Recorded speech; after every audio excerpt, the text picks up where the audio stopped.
धन्यकार जी महापुरुषों, आपका बहुत बहुत स्वागत है संदेश निरंकारी का चैनल में। महापुरुषों, आज का विषय है श्वास यानी कि सांसें। महापुरुषों, बहुत ही सुंदर सा अच्छा सा ये विषय है, टॉपिक है। महापुरुषों, आपसे निवेदन है कि कृपया इसे पूरा वीडियो देख के ध्यान से सुने। महापुरुषों, अगर आपने अभी तक चैनल को सब्सक्राइब नहीं किया है तो चैनल को सब्सक्राइब कर दीजिए और बेल आइकन भी प्रेस कर दीजिए। महापुरुषों जी, श्वास यानी कि सांसें। महापुरुषों, हम जब जीवन जीने के लिए सांसें लेते हैं, एक अंदर लेते हैं, फिर उसे छोड़ते हैं, फिर लेते हैं, फिर बाहर छोड़ते हैं। ये प्रक्रिया चलती रहती है और जब तक ये चलती रहती है ना महापुरुषों, तब तक इंसान जीवित है। और अगर सांस नहीं तो कुछ भी नहीं। अगर सांस अंदर नहीं गया तो आदमी इंसान वहीं रुक जाता है। तो जब हम सांस पे हमारा अधिकार नहीं है, कभी भी किसी समय भी रुक सकती है। इसका कोई भरोसा नहीं और ना ही कोई इसका अंदाज़ा लगा सकता है कि वह ये सांस कब रुकेगी, कब तक चलती रहेगी। अभी किसी को इस बात का नहीं पता, ना ही कोई भविष्यवाणी कर सकता है इस बारे में, क्योंकि जीवन तो है लेकिन मृत्यु का कोई पता नहीं है। क्योंकि जब सांसें रुक जाती हैं तो इंसान भी रुक जाता है। तो महापुरुषों, जब ये जीवन हमारा नहीं है तो फिर हम इस पर अहंकार किस बात का करें। इसलिए हम आगे अपने जीवन व्यतीत करते हुए हर श्वास में प्रभु का नाम लेते चलें, प्रभु का सिमरन करते चलें। क्योंकि सांस ही है, अगर हम हर श्वास में प्रभु का नाम लेते हैं, प्रभु का सिमरन करते हैं, हर श्वास अगर इसकी वो करते हैं वंदना, तो ये परमात्मा भी बहुत खुश होता है। लेकिन सबसे पहली बात तो ये कि जो अच्छा भक्त होता है वह हर सांस में ही प्रभु का नाम लेता रहता है और कहता है कि जो तू करेगा अच्छा ही करेगा, तेरी कृपा से जो होगा अच्छा ही होगा। तो हम हर सांस में बस प्रभु का नाम लेते रहें। हम अपने लिए क्या कर रहे हैं? सारा काम अपने लिए तो कर रहे हैं कि सारा मतलब घूमना फिरना, उससे बात करना, लेकिन हम प्रभु के लिए कितना टाइम निकाल रहे हैं, उसके काम के लिए कितना टाइम निकाल रहे हैं। जिसने हमें ये सांसें दे रखी हैं, सांसें हम जिसकी कृपा से, जिसकी इच्छा से ये सांसें चल रही हैं, वे चाहे तो कब चाहे सांसों को रोक दे। सांसों का कोई भरोसा नहीं है, कब चल जा कब रुक जाए चलते चलते। तो महापुरुषों, सांसें रुकने से पहले कोई ऐसा काम कर लीजिए, कोई ऐसा धर्म का काम कर लीजिए ताकि जाने के बाद ताकि उसका हिसाब, उसके गुण अवगुण, सही गलत का निर्णय हो सके। क्योंकि ऐसा होता है कि मरने के बाद जब आत्मा निकलती है और परमात्मा से मिलती हैं तो ये करती हैं कि धरती पर रहकर क्या क्या अच्छे काम किए हैं, कितने पुण्य काम किए हैं। तो अगर हम सांसें रुकने से पहले ही, अगर हम अच्छे काम कर लें, हिसाब देने से पहले ही अपने ये सारे काम कर लें, तो फिर बाद में हमें कोई दिक्कत नहीं होगी, खुशी होगी। क्योंकि हमें पता है हमने कितने गुण किए हैं, कितने पुण्य किए हैं। तो महापुरुषों, सांस रुकने से पहले हम अच्छे इंसान बन पाएँ, अच्छे कर्म कर पाएँ, बुजुर्गों की सेवा कर पाएँ, महिलाओं की इज्जत कर पाएँ, बच्चों को खिलौने देकर बच्चों को हंसते रोतों को हंसाएं।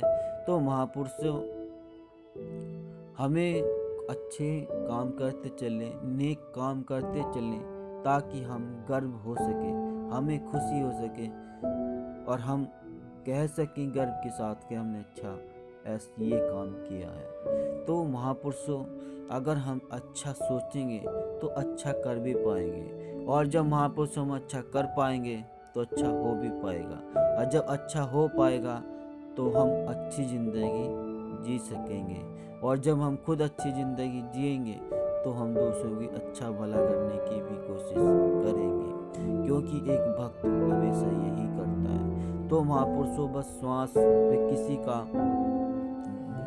जोर नहीं है, सांस किसी के कब्जे में नहीं है, सांस किसी के सांप से नहीं चलती, तो बस परमात्मा का है। तो इसलिए बस हम श्वास इसका सिमरन करते रहें, सिमरन तो हम कभी किसी समय भी उठते बैठते चलते फिरते कर सकते हैं। इसका सांस लेते हुए हम इसका नाम ले सकते हैं। जब हम इसकी सांस की मर्जी से सांस चल रही है और हम अपने लिए इतना सब कुछ कर पा रहे हैं, तो जिसने सांसें दे रखी है, तो क्या हमारा हक नहीं है कि हम उसके लिए कुछ कर पाएँ, उसका सिमरन कर पाएँ, उसका बोलबाला कर पाए, उसके गुणगान कर पाए। तो महापुरुषों, हमें बस यही कार्य करना है।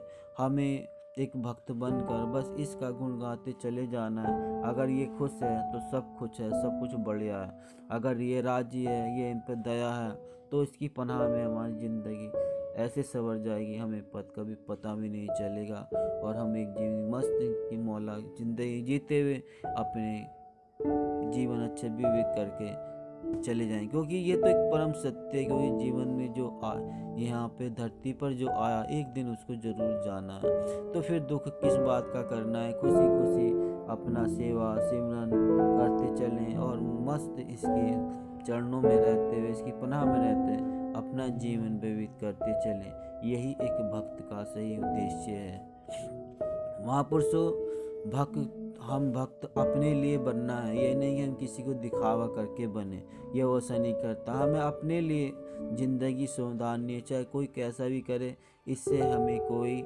मतलब नहीं है। हम बस प्रेरित कर सकते हैं, भाई ऐसा नहीं, अगर वो मानता है तो ठीक है, नहीं मानता तो हमें उसके कामों पर ध्यान नहीं देना कि वो ऐसा कर रहा है तो हम ही करें। अगर मान लो वो गुनाह की ओर जा रहा है, तो क्या हम गुनाह करें इसके देखा देख?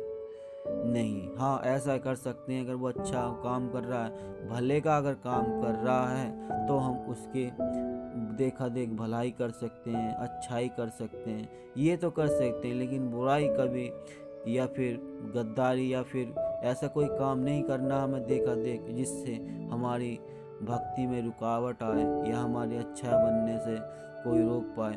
तो ऐसा कोई कार्य नहीं करना जिससे हमारे लिए कोई हानि पहुंचाता हो, हमें नर्क की ओर ले जाता हो। देखा देख का ऐसा नहीं होता। इसीलिए हम जब भी कोई सीखें तो अच्छे ही गुण सीखने की कोशिश करें, अच्छी बात सीखने की कोशिश करें, अच्छे हर काम अच्छा हम ठीक से कर पाएँ। क्योंकि हमें तो बस सतगुरु की नज़रों में अच्छा बनना है, अपने आप की नज़रों में अच्छा बनना है। और एक भक्त अच्छा बनकर ही अपना जीवन व्यतीत करता है। सच्चा भक्त वही होता है जो किसी की हिर्स नहीं करता, अपने स्वयं भक्ति के करते हुए, प्रभु की हर को मानते हुए, हर सेवा उसको मानते हुए, उनका आधार मानते हुए सिर्फ अपना जीवन आगे व्यतीत करता चलता है। महापुरुषों, अगर आपको ये वीडियो, अगर बात विषय अच्छा लगा है, बात समझ आई है और टॉपिक बढ़िया है, तो आप इस वीडियो को लाइक कर दीजिए। और महापुरुषों, अगर आपने अभी तक चैनल को सब्सक्राइब नहीं किया तो सब्सक्राइब भी कर दिए और बेल आइकन भी प्रेस कर दीजिए। महापुरुषों, आप समझते हैं कि ये बात सभी तक पहुंच जाए तो आप और महापुरुषों को भी शेयर कर दीजिए। महापुरुषों जी, दास का धन्यवाद जी।